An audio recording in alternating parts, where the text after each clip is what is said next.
Muy buenos días. Muchas gracias por acompañarnos en nuestro conversatorio en contexto de las celebraciones del Día del Patrimonio. Nos acompañan dos grandes profesionales, la escritora Isabel Osa Guzmán, autora de la colección Mujeres Chilenas, y la doctora en antropología y editora del libro Hecho en Chile, Reflexiones en torno al patrimonio cultural, volumen 2, Daniela Marsal Cornejo. Sus libros se encuentran en www.misraíces.cl. Isabel Osa Guzmán es licenciada en Artes de la Pontificia Universidad Católica y periodista de la Universidad Adolfo Ibáñez. Ejerce ambas profesiones hasta el día de hoy. Ha colaborado con diversos medios escritos, creado contenidos para Memoria Chilena, editado diferentes libros y actualmente se desempeña como consultora en comunicaciones al tiempo que desarrolla su carrera como autora de cuentos infantiles. Asimismo, desde 2017 participa del taller de creación literaria de Ana María Giraldes. De la mano de Ediciones Mis Raíces, ha publicado ya 8 libros de bioficción que rescatan las vidas de mujeres fundamentales, y muchas de ellas olvidadas, de la historia de nuestro país, que pertenecen a la colección Mujeres Chilenas. Se trata de Janequeo, Valiente Guerrera Mapuche, María Monbel, Alma de Poesía, Paula Jaraquemada, Osada Patriota, Margot Loyola, La Voz de los Pueblos, María Teresa Ruiz, Llegar a las Estrellas, Anita Lizana, El Mundo en una Raqueta, y Matilde Pérez, Un Arte Nuevo. Por su parte, Daniela Marsal es licenciada en Historia de la Pontificia Universidad Católica de Chile, diplomada en Administración Cultural de la misma universidad, máster en Gestión de Patrimonio de la Universidad de Greenwich, Inglaterra, doctora en Antropología Social de la Universidad Complutense de Madrid. Sus principales líneas de investigación se han centrado en el análisis de las representaciones del patrimonio y su percepción desde las personas, a la incorporación de niñas, niños y adolescentes al tema patrimonial, a la educación patrimonial y al patrimonio cultural y material. En la actualidad se dedica a la consultoría, docencia universitaria, investigación y gestión de proyectos patrimoniales. Muy bienvenidas, Daniela y Isabel. Muchas gracias, Gracias. Fran.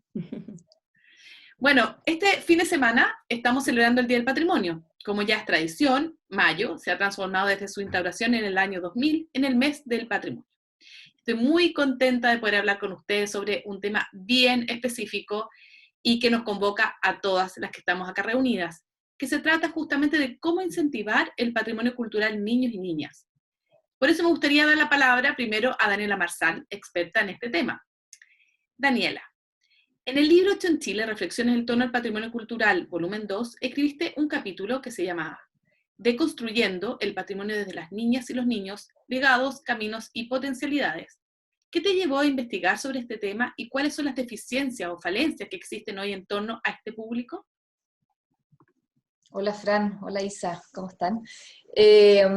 A ver, ¿qué me llevó a investigar niños y niñas? La verdad es que me llevó un poco la vida, o sea, apareció la oportunidad hace muchos, muchos años y me llamó la atención la claridad con que niños, niñas y adolescentes también opinaban sobre el patrimonio, tenían ideas súper claras, y eso se contraponía con lo que socialmente siempre creemos de niños, niñas y adolescentes, que que son como un poco como adultos en proceso, ¿ya? Que todavía no han llegado a su punto final.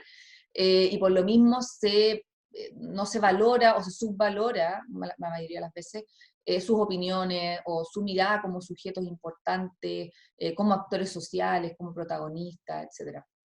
Entonces, cuando empiezo en este camino a tener estas pequeñas investigaciones en donde aparecían niños y niñas y participaban en el fondo en estos procesos, fue tanto lo que me impactó y me maravilló la posibilidad de interactuar con ellos y de efectivamente poderle dar un espacio en estos procesos del patrimonio, que así un poco partió el tema. Y la verdad es que han pasado los años y no me dejo maravillar, o sea, mi asombro sigue intacto, digamos. Las falencias en general lamentablemente es que en general los niños, nosotros vivimos en una sociedad muy adultocéntrica y por lo tanto siempre pensando en que los niños no son actores, digamos, de esta sociedad, no opinan, no participan o no tienen mucho que decir. Y la verdad es que todas las investigaciones hoy día nos muestran lo contrario. Y yo creo que la mayoría de las personas que son papá y mamá se dan cuenta que también tampoco es así. O sea, efectivamente los niños tienen mucho que decir y cosas muy pertinentes además de lo que pasa a su alrededor.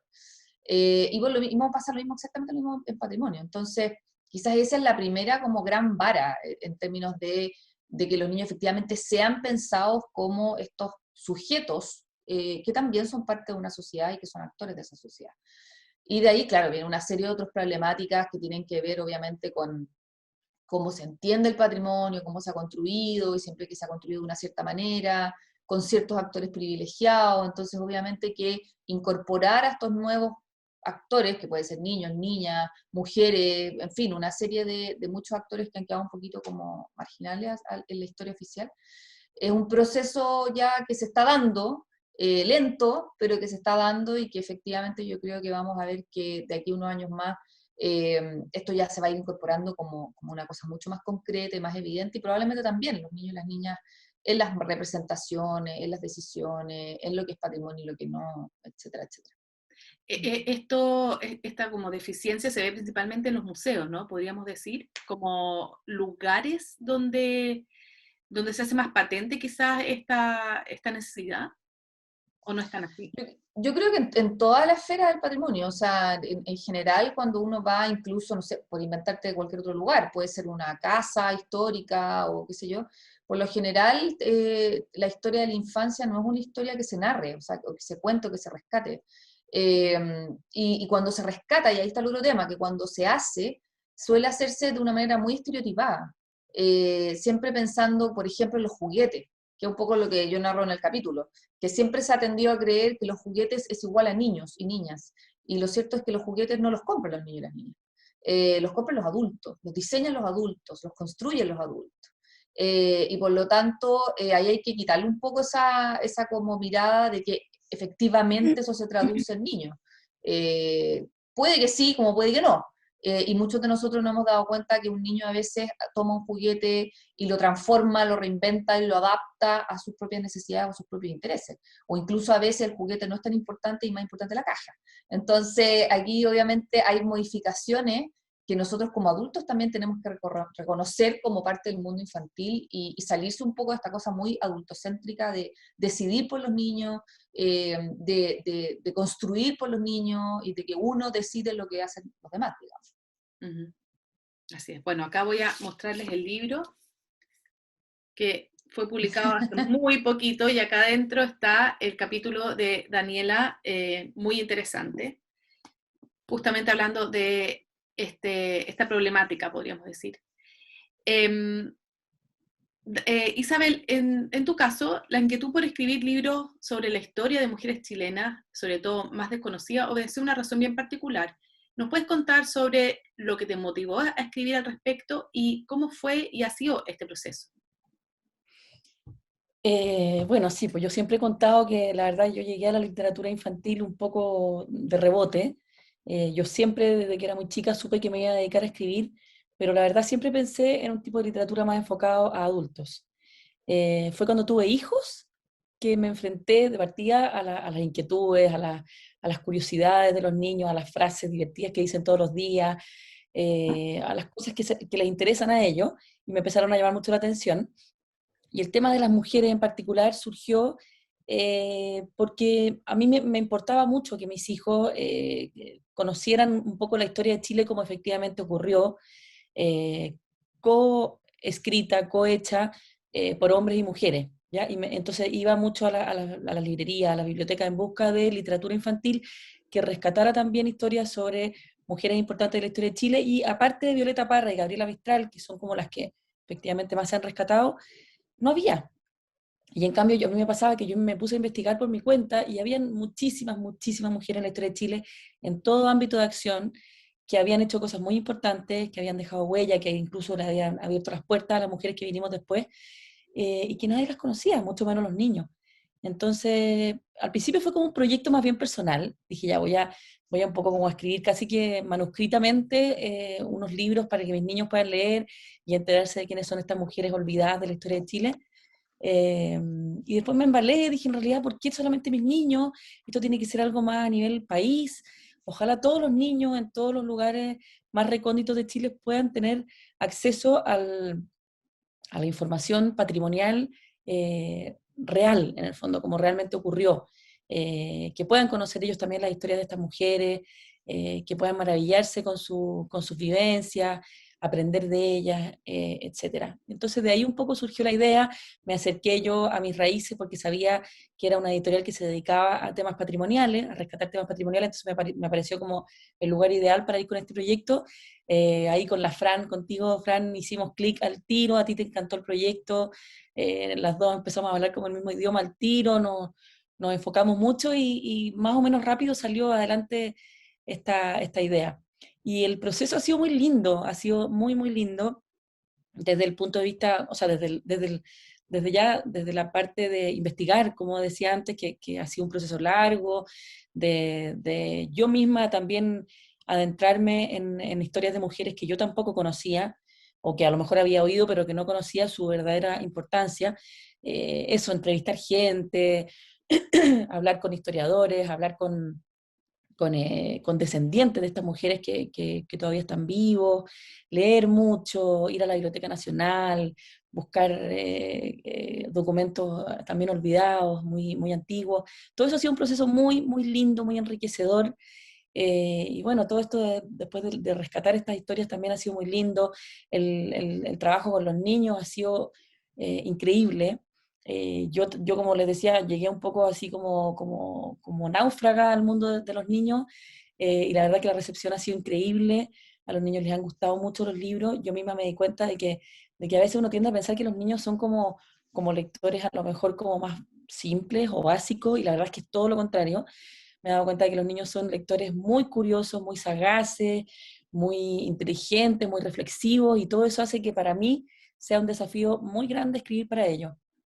Así que ha sido increíble, la verdad, y como te decía, la recepción que hemos tenido en colegios, he ido a colegios de distintas partes de Santiago y de Chile, en todas partes, tanto de niñas como de niños, la recepción ha sido increíble, a todos les han encantado esta historia, todos se han sentido muy entusiasmados y muy motivados por estas mujeres, y eso ha sido, más allá de que como escritora uno quisiera, como que el primer objetivo es que el lector tenga un buen momento, pase un buen momento a través del libro y que se entretenga y disfrute de una literatura de buena calidad.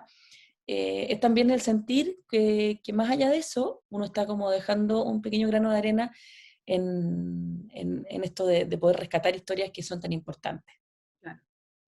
Y recuerdo una vez que te acompañé a hablar con unos jóvenes, eran ya de tercero o cuarto medio, de un colegio, y me pareció súper interesante porque cómo estos libros que podrían ser mucho más enfocados, dirigidos a niños más pequeños, las temáticas, se podían en el fondo tratar con niños más grandes, de unos 16, 17, 18 años. Y me gustó mucho esa vez que te escuché hablar con ellos, y cómo surgían tantas inquietudes también en relación De a las todas, mujeres y en relación también al escribir y al ser escritor, o que la escritura también podía ser una alternativa profesional, más sí. allá de, No, de de todas la ingeniería maneras. comercial. De todas maneras, bueno, la Dani ahí me preguntaba, antes de que empezáramos la conversación, me preguntaba más o menos para qué edad son mis libros. La verdad es que es difícil dar una edad, porque efectivamente, claro, hay personas que les leen estos libros a sus niños muy chicos y los disfrutan mucho. Están los niños más lectores que los leen por sí solos y también los disfrutan, pero también me ha tocado ir varias veces a colegio, a conversar con niños más grandes de la educación media. Y claro, y ellos también se entusiasman mucho con estas historias, porque en el fondo es lo que me han dicho también muchas veces, que ellos desde el jardín infantil se sabían poemas, se sabían canciones de Arturo Prat, de Bernardo Higgins, de Pablo Neruda. O sea, la historia patrimonial, digamos, masculina ha estado súper bien rescatada. Y en cambio, el patrimonio como con enfoque más de género, si se puede decir, o más enfocado como en el tema femenino, la verdad es que ha estado como bien malo, po. O sea, nos hemos dormido en los laureles en ese sentido. Entonces, claro, el rescatar esta historia y que los niños y adolescentes vean que efectivamente la historia de Chile ha sido construida por hombres y mujeres por igual, que las mujeres han tenido una labor fundamental en distintas áreas, y que a lo mejor por un tema de que en ese minuto era más difícil a lo mejor ser como más visibles, ¿ya? Por un tema como cultural, eso no quita que las mujeres han tenido una labor fundamental en la historia de Chile. Entonces, para ellos descubrir eso es muy impresionante. Sí, y a mí me parece súper interesante lo que comentabas también hace un rato sobre cómo, cómo los niños son súper críticos Sí. y no se les pasa ni una, por decirlo así en coloquial, No. que tiene mucha relación con lo que dice la Daniela hace un rato. Entonces también me gustaría como volver a ese punto, Dani, sobre cómo los niños, cómo en el fondo hemos creado en esta sociedad adultocéntrica, como comentabas tú, a niños como medios pasivos y la necesidad de cambiar eso, desde el ámbito del patrimonio especialmente. Sí, la verdad es que yo creo que es un tema nuestro, ¿no? O sea, de que nosotros hemos construido imaginarios de cómo son o deberían ser los niños. Esta idea de que son, como dices tú, que son pasivos, que son poco críticos, que no tienen opinión, que en el fondo no participan, esas otras. A mí me ha pasado algo muy similar a lo que ustedes comentan. Yo muchas veces he ido a entrevistar, a hacer focus a colegios, de hecho lo hice por mucho tiempo, y el nivel de participación era impactante. O sea, era una cosa como casi que se peleaban y se pegaban codazos para hablar entre, para quien hablaba primero. O sea, de verdad hay un deseo de ser escuchado que es feroz, y que ahí uno también se empieza a hacer preguntas de, bueno, ¿y qué pasa entonces en la sociedad? ¿Alguien realmente escucha a los niños? ¿O siempre esta cosa como de, ya, o después, o en el fondo uno hace como que escucha, pero en verdad no está escuchando porque está haciendo otra cosa? O sea, hay una necesidad de ser escuchado, hay una necesidad de querer opinar, de querer saber. También la curiosidad es una cosa tremenda, sobre todo en ciertas edades. Entonces, yo creo que nosotros hemos construido imaginarios cómodos de cómo son los niños. Y a nosotros creo que a la sociedad le queda cómodo que sean niños pasivos, que sean niños, como decían antiguamente los victorianos, que no sean vistos ni escuchados, o sea, que ojalá casi que no pisen ni un huevo, y que en el fondo no nos compliquen la existencia. Pero la realidad es muy diferente. O sea, la realidad, cuando uno efectivamente empieza a trabajar con niños y se acerca a ellos, se da cuenta que han sido subestimados por muchísimo tiempo. Y ahí es donde se abre una potencialidad gigante de posibilidades de trabajo, de investigación, de lecturas posibles, de análisis de lo que leen, de opiniones. A mí siempre me ha asombrado mucho, lo comentaba ayer en una clase, haber hecho un focus con niños de 10 años, y que los niños con una mirada muy crítica eran capaces de decirme que lo que habían visto en el museo era un museo machista. O sea, niños que tenían 10 años. Y me decían, y además de eso, muestran a las mujeres, me acuerdo un niño perfecto que me dijo, yo no entiendo por qué siempre a las mujeres las muestran solamente a través de la ropa y de los zapatos y de las carteras, que acaso las mujeres son un objeto. Y yo casi me caigo en la silla. O sea, una cuestión como, siempre he tenido 10 años, o sea, y realmente esas cosas pasan, y uno en realidad ha sido esta sociedad, o la forma en que entendemos los niños, como que hemos ido tapando eso, pero eso está ahí y está ahí, efervescente en el fondo, es cosa de empezar a rescatarlo nomás. Bien impactante el testimonio, pero bueno, es así, y eso nos... Al final, ¿puedo decir una cosita, Fran? Es que Sí. para mí al final esto, lo que yo también he sentido a través del tiempo conversado con niños y con adolescentes sobre estos temas, es que al final hay en el rescate patrimonial femenino, hay también hay dos temas. Hay un tema de responsabilidad histórica, en el sentido de que efectivamente la historia ocurrió con hombres y mujeres, ¿ya? Y eso ha sido negado durante muchísimos siglos. ¿Ya? Y por otro lado, hay también como una responsabilidad, no sé si ética, no sé cómo ponerle, pero en el sentido de que de poner en valor el trabajo que han hecho las mujeres a lo largo de toda la historia de Chile. En el fondo esto no es algo que surgió, no tengo idea, en los últimos años, después de que las mujeres pudieron votar, ponte tú, en las elecciones, o que ya pudieron estudiar en la universidad. No, esto viene de mucho más atrás, mujeres que aún en condiciones tan difíciles, en que no podían ir a la universidad, en que no podían trabajar, qué sé yo, en ámbitos como especialmente masculinos, por así decirlo, en esa época, igual salieron adelante, tuvieron las ganas de hacer cosas interesantes y las llevaron a cabo. Entonces, es importante eso, en el fondo es una responsabilidad también, hay una responsabilidad, como te decía, histórica y también ética de rescatar el patrimonio femenino. Sí. Y Dani, te quería preguntar acerca quizá es un poco ambiciosa la pregunta, pero la educación yo creo que es clave. Yo creo que las tres que estamos acá en esta conversación sabemos que tiene que haber cambio en la educación, pero fundamentales. Si pudieras hacer algún tipo de modificación en el currículum, por ejemplo, sobre todo pensando en el patrimonio cultural, ¿qué harías o qué propondrías tú como experta en el tema? Yo creo que aclarar que yo no soy experta en educación, entonces, para que ningún profesor que quizás esté viendo esto me quiera colgar. Por lo tanto, tampoco manejo el currículum así como al dedillo. Lo conozco bien, algunos detalles, pero no una cosa que me lo sepa de memoria. Pero sí creo que hay ciertos temas que creo que son importantes quizás de empezar a visualizarlo.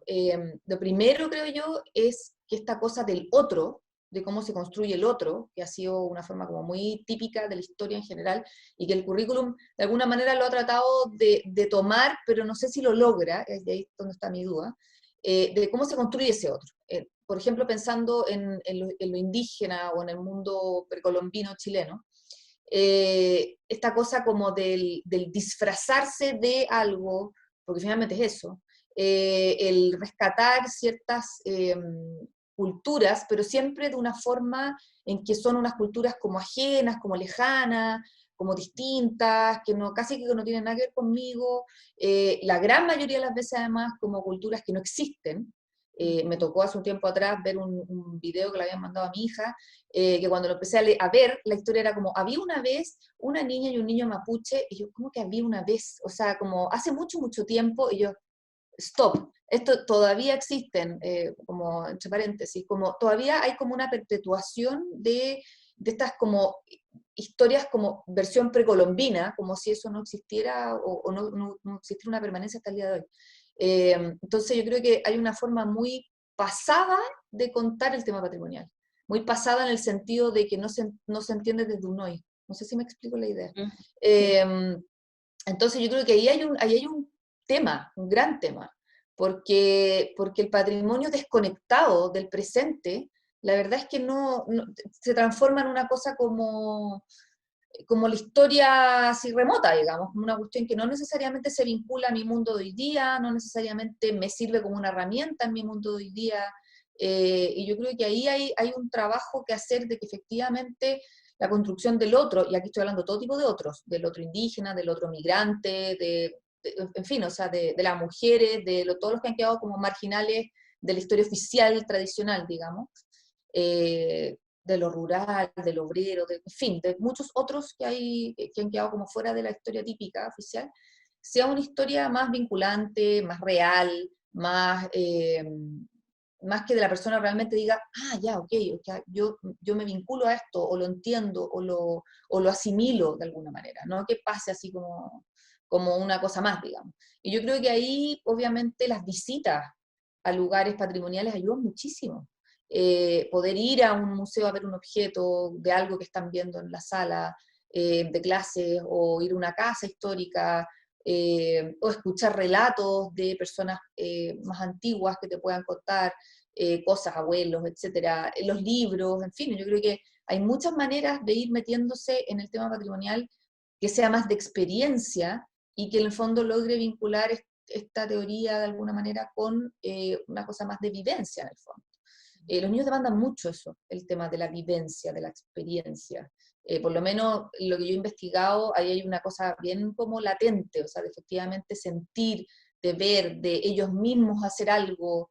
Hay un ejercicio que hacía el Museo Histórico, que iba a colegios y les pedía a los niños de la sala que llevaran un objeto de su casa que fuese valioso para su familia, en el fondo. Entonces los niños llevaban estos objetos y los presentaban al resto del curso. Bueno, las narraciones son preciosas y las explicaciones de por qué son y todo eso sin el nombre patrimonio, que es como súper oficial y súper académico y Claro. súper experto. Finalmente era lo mismo, pero nadie decía eso, nadie decía esa palabra. Y después obviamente le explicaban y conversaban de que esos podían ser objetos patrimoniales porque tenían todas esas características que ellos habían mencionado. Entonces es una construcción a partir de sus propias vivencias, de su propia historia, de lo que viven en su casa. Yo creo que por ahí, esa es como una cosa que creo que se podría manejar mucho más y hacerlo más interesante finalmente, porque todo el proceso de sensibilización de patrimonio parte justamente por conocer y reconocer. Y de ahí ya vienen otras cosas como respetar y sensibilizarse sobre el tema y cuidar y todo. Entonces, ahí hay un trabajo profundo de justamente hacer ese conocer y reconocer de formas un poco más reales y más vinculantes con los niños, las niñas y los adolescentes. Bueno, es una oportunidad que tenemos y que ojalá que la podamos hacer. Y la misma pregunta para ti, Isa, en relación, más quizás como los planes lectores, que quizás tú misma ves en tus hijos o en niños que conoces, en relación a autoras, autores, y a la cantidad de autores versus autoras, y también a las temáticas. Por ejemplo, temáticas afuerinas, no digo que solo tendríamos que leer literatura chilena, pero sí, ¿cómo ves eso? ¿Qué cambios se podrían hacer o sugerencias, según tu percepción? Sí. Mira, la verdad que tampoco conozco, no soy una experta en el tema del currículum de lectura, digamos, más que como mamá, digamos, así en los colegios de mis hijos, las cosas que les mandan a leer, y yo siento que sí, que de todas maneras estamos ahí al debe muchísimo. Siento que muchos colegios se han quedado pegados en literatura que nosotros leíamos cuando chicos y que no desmerezco, en el fondo literatura muy buena, que es clásica y todo, pero en el fondo dejan de lado un montón de cosas que han venido después y que son excelentes. Eh, Eso, como que siento que se rescata demasiado lo clásico, que está bien que haya una parte de literatura clásica, pero falta eso, incorporar autores nuevos, autoras. De todas maneras, se lee mucho más autores hombres que mujeres. Eh, y claro, y a lo mejor siento que hay que abrir un poco la mente en el sentido de incorporar literatura que tenga que ver con temas como más eh, que hagan reflexionar más a los niños. Ya, si bien vuelvo a insistir en que para mí la literatura tiene que ser sobre todo como objetivo número uno, que el lector se entretenga, pase un buen rato, pueda, qué sé yo, echar a volar su imaginación, viajar a otros lugares, conocer otras culturas, pero también ojalá unir a eso la experiencia de poder rescatar otras cosas. ¿Ya? Hay mucha literatura hoy día que es de excelente calidad, de autores muy reconocidos, que aparte de estar bien hecha literariamente, digamos, permite a los niños reflexionar sobre temas que están candentes, que son importantes, como por ejemplo el tema indígena, el tema de la migración, el tema del patrimonio, pucha, montones de temas que están hoy día súper en boga. Y no sé si, a mí me pasa, fíjate, al revés, porque me dijiste que a ti que te parecía que a lo mejor había que incorporar más literatura extranjera. Por lo menos en el caso de mis hijos, yo veo que sí hay mucha literatura extranjera y que en cambio no hay mucha literatura chilena. O sea, me refiero al revés, sin desmerecer que uno tenga que leer o debiera leer también literatura extranjera, en Sí, medio de lo que esto no fuera claro, el medio de la literatura chilena, de autores claro, nacionales. totalmente. Yo pienso que eso es algo que falta mucho. Pienso que en general en nuestra cultura hay como una tendencia como al chaqueteo, así por así decirlo, cultural, en el sentido de que como que tendemos a mirar en menos al escritor o a la escritora chileno, ¿ya? Y como que siempre preferimos a los que vienen de afuera.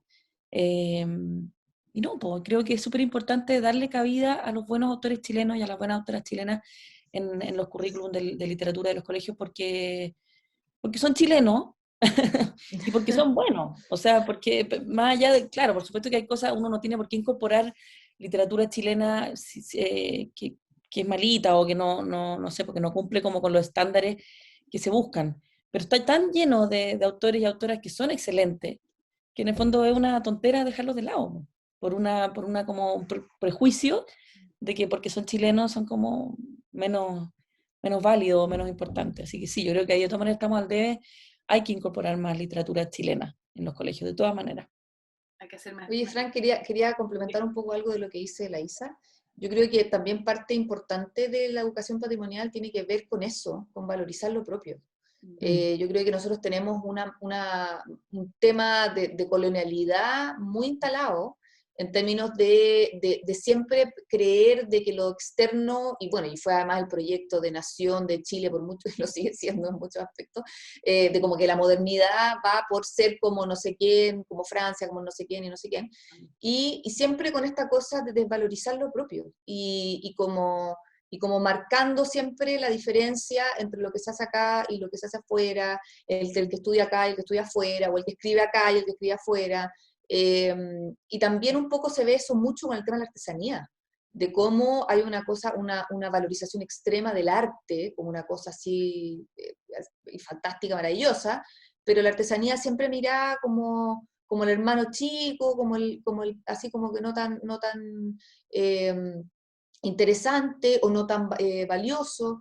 Y yo creo que hay un proceso súper importante que la educación patrimonial también puede agarrar y puede empezar a mejorar en términos de darnos muchas más herramientas para conocer mucho más sobre nosotros y para empezar a valorizar justamente lo que hemos sido y lo que somos en el fondo.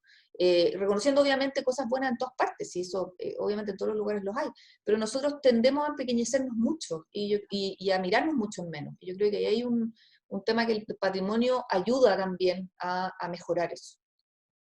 Sí, pues de todas maneras, de hecho, la otra vez uno de mis hijos decía que somos los ingleses de Latinoamérica. Ah, sí, pues el típico dicho. Decían, no, somos los chilenos de Latinoamérica, que con eso basta y sobra. En el fondo Chile es un país muy rico y muy excelente en muchos aspectos. Entonces, ¿por qué tenemos que compararnos con personas que están en otro lugar, con otros países? Y con nuestra historia y con nuestra cultura basta y sobra, de todas maneras. Así es.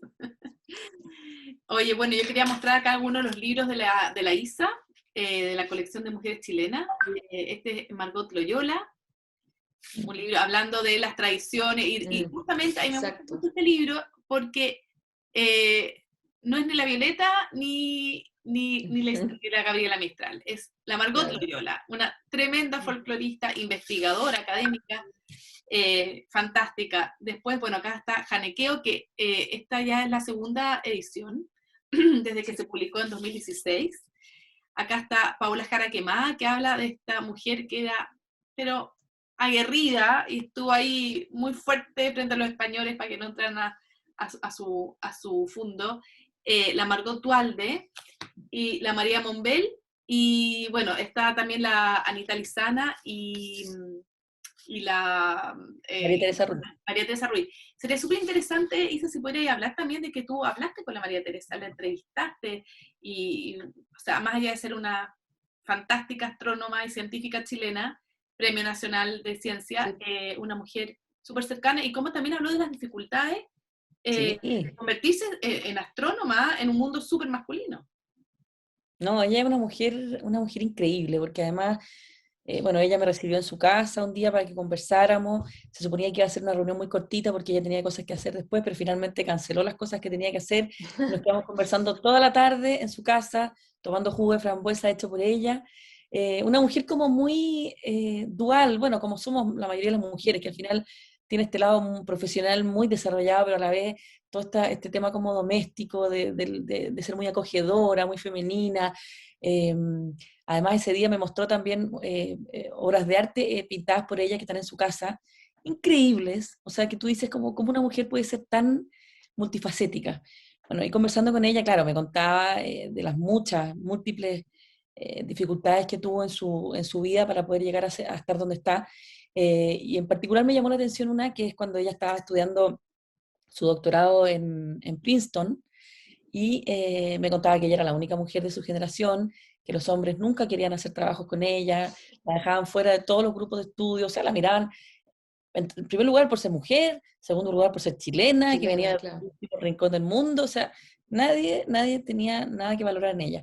Y ella me contaba que muchas veces ella se sentaba a estudiar al frente de su ventana, en la pieza donde dormía en la universidad, y miraba para afuera y veía a todas las compañeras, las señoras, las parejas de sus compañeros de sala, que estaban acompañándolos en el fondo ahí en la universidad y que paseaban con los cochecitos con las guaguas, caminaban con los niñitos chicos, y a ella le daba una envidia tan grande, porque decía, pucha, ¿valdrá la pena todo este esfuerzo que estoy haciendo, toda esta penuria, de que nadie quiera estar conmigo, de que nadie quiera estudiar conmigo, de que nadie me valide, cuando podría estar a lo mejor en Chile, con una guaguita recién nacida, formando familia, como mucho más tranquila a lo mejor? Bueno, pero por suerte para todos nosotros no se dejó llevar por esa envidia y logró salir adelante con este sueño que ella tenía de ser astrónoma. Pero claro, le costó mucho, mucho. Para mí ella, bueno, y todas las otras mujeres de la colección, y la verdad es que todas las mujeres finalmente somos en mayor o menor medida producto de grandes esfuerzos, no solamente en el ámbito profesional, sino también en el doméstico. O sea, yo pienso, bueno, siempre le digo a la Fran, yo pienso que si pudiéramos ser justos, uno debería hacer una colección de historias de mujeres que fueran por lo menos 100, no se está lleno de mujeres que vale la pena rescatar. Así que eso, muy, muy chora María Teresa Ruiz, muy chora ella. Bueno, aquí mismo para poder juntarnos fue dominó entre muchas cosas que tienen que ver con lo doméstico y con lo que nos toca todavía como mujeres, claramente, Sí. de asumir ciertos roles que todavía, desgraciadamente, eso sigue siendo así. Pero bueno, también tiene sus cosas, sus lados buenos, pero Totalmente. concuerdo contigo muy bien, Isa, en que este ha sido un esfuerzo de años y por eso mismo es súper importante visibilizar a las mujeres en el rol que hemos cumplido en la sociedad y que seguimos cumpliendo, y el tema paritario es muy, muy necesario. Mm.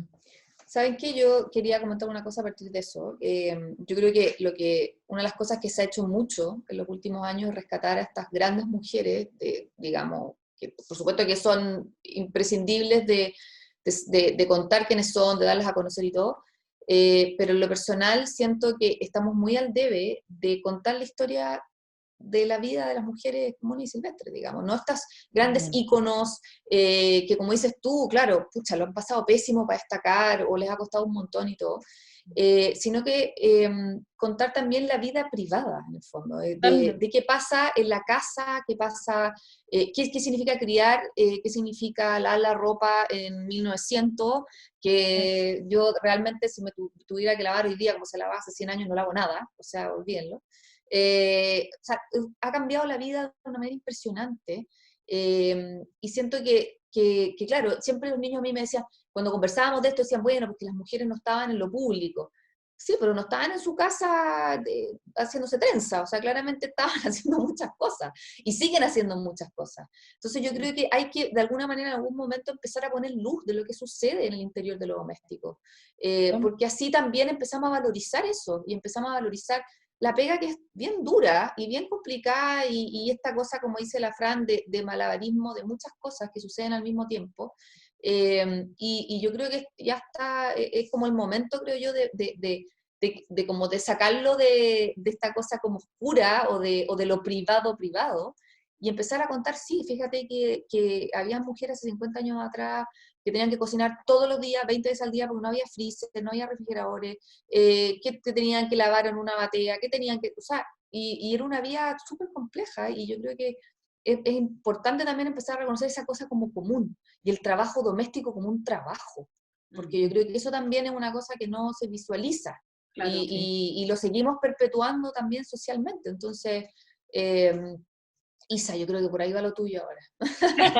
claro, pero no solo en el Para pasado, mí, sino que también en el lo presente. hemos conversado con la Fran, pero, y de todas maneras a mí me parece que es súper importante rescatar la vida, por lo menos de una, que a lo mejor Sí, representa a las demás, pero que en el fondo para mí es súper importante eso, relevar la historia de mujeres que están en su casa, que estaban hace un siglo, pero también que están hoy, y que a lo mejor exacto. sacan adelante a familias completas, hijos, nietos, sobrinos, solas, sin ayuda de nadie, Exactamente, y que son al final como el pilar de nuestra sociedad, o sea, son las que totalmente. sacan adelante todo lo que somos, digamos. Entonces, para mí son súper, súper importantes. Te acuerdo toda la razón, Dani. Vamos por eso. 1000%. Vamos por eso. Ya. Ay, bueno, no sé si quieren agregar algo más, que ya estamos llegando al final de la conversación, algún comentario, algún recado que quieran pasar en esta celebración del Día del Patrimonio 2021.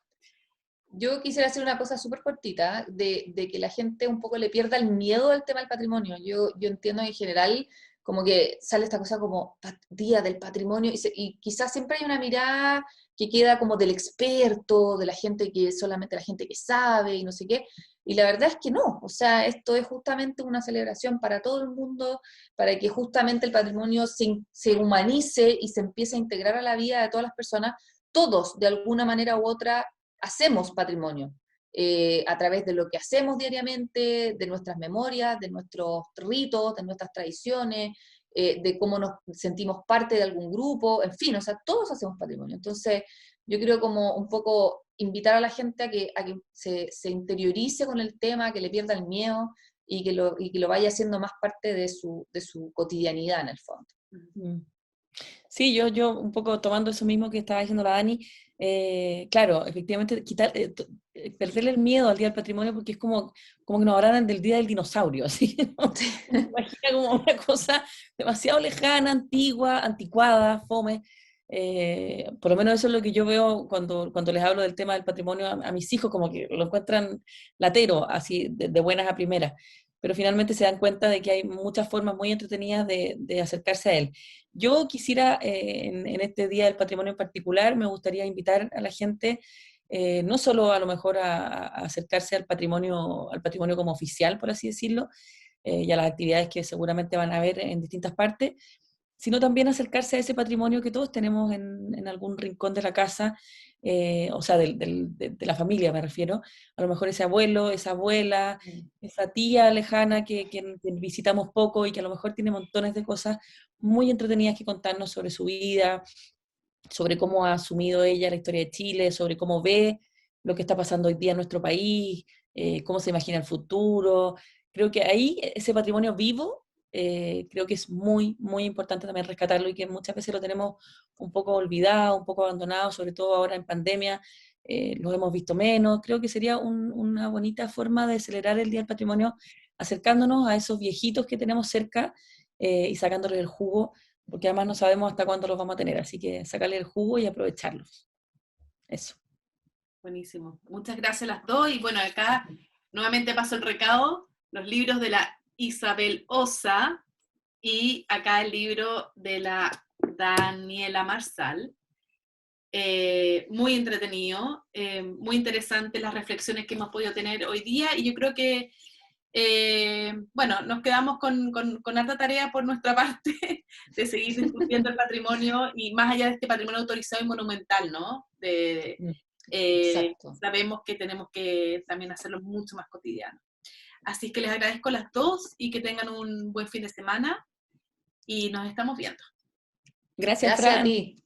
Gracias, Dani. Gracias. Un gusto. Chao, que estén muy bien. Chao, chao, que estén bien. Suerte.